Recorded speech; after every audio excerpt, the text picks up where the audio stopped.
ये उस समय की फोटो है जब हमारी अवस्था 9 साल की थी। हमारा मकान जला दिया था।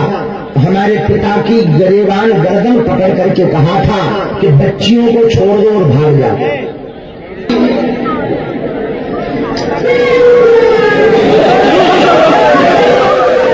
बोल ले भगवती, बोल ले।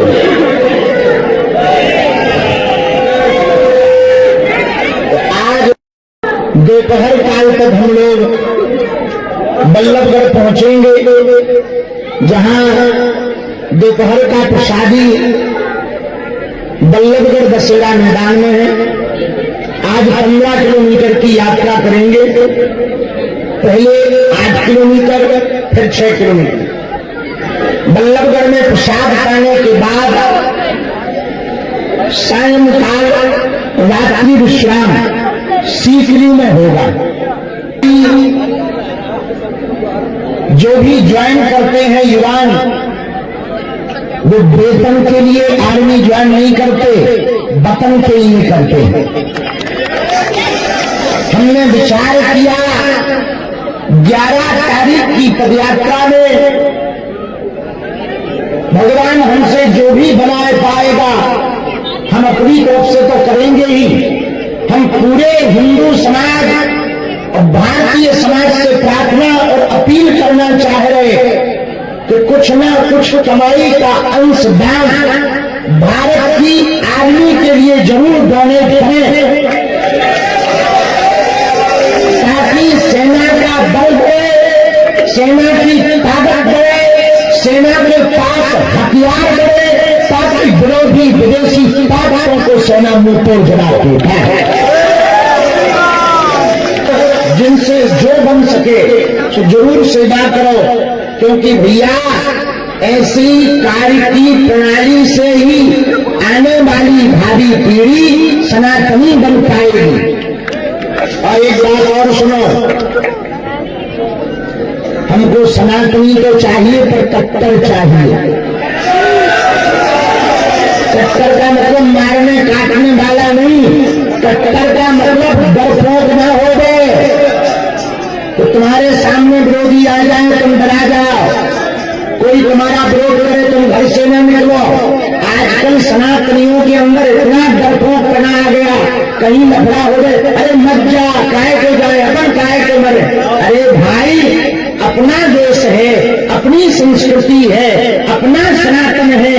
जब हमारे देश को आजाद कराने के लिए हमारे भगत सिंह जी ने फांसी के फंदे को चुन लिया, तो हम अपने सनातन को बचाने के लिए सड़कों पर क्यों नहीं हो सकते हैं?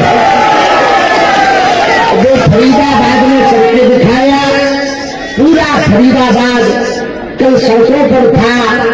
भैया देश के कोने कोने से पदयात्री आए, पश्चिम बंगाल से आए। हम जब कल नस्बई में बैठे थे, हमने पूछा कहां से हो? बोले हम कश्मीरी पंडित हैं। तो उनका ये बत्ती में क्या है? बोले गुरुजी ये उस समय की फोटो है जब हमारी अवस्था 9 साल की थी। हमारा मकान जला दिया था। हमारे पिता की गरेबान गर्दन पकड़ करके कहा था कि बच्चियों को छोड़ दो और भाग जाओ। और उनकी आंखों में हमने आंसू देखे। तो हमने कहा आप इस पदयात्रा में क्यों आई हो? और उन्होंने एक बहुत बड़ी बात कही जो शायद तुम्हारे समझ में आ जाए तो बड़ी कृपा होगी। बोली महाराज जी, हम गाजियाबाद में रहते हैं और इसलिए पदयात्रा में आए हैं कि जो हम लोगों का हाल हुआ भारत में किसी प्रदेश में ऐसा दोबारा हाल न हो, इसलिए हम पदयात्रा में आए हैं। बदलने का काम कर रहे हैं। गुरुजी देश की आने वाली पीढ़ी और आने वाले बच्चों को बचाने के लिए काम कर रहे हैं। इसलिए हमने सोचा कि हम जाएं, पर हमसे चलते नहीं बनता है। तो उन दोनों बेटों ने कहा माँ आप पदयात्रा में जरूर चलोगी। बोले कैसे? बोले चिंता मत करो, हम एक पालकी बना रहे, एक कंधे पर हमारा बड़ा भाई तुमको रखेगा, दूसरे कंधे पर मैं रखूंगा।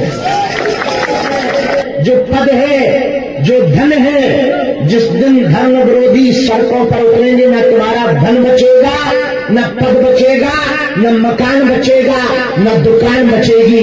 यदि बचाना है तो तुमको एक होना पड़ेगा, माला और भाला साथ में रखना पड़ेगा, तभी तुम बच पाओगे।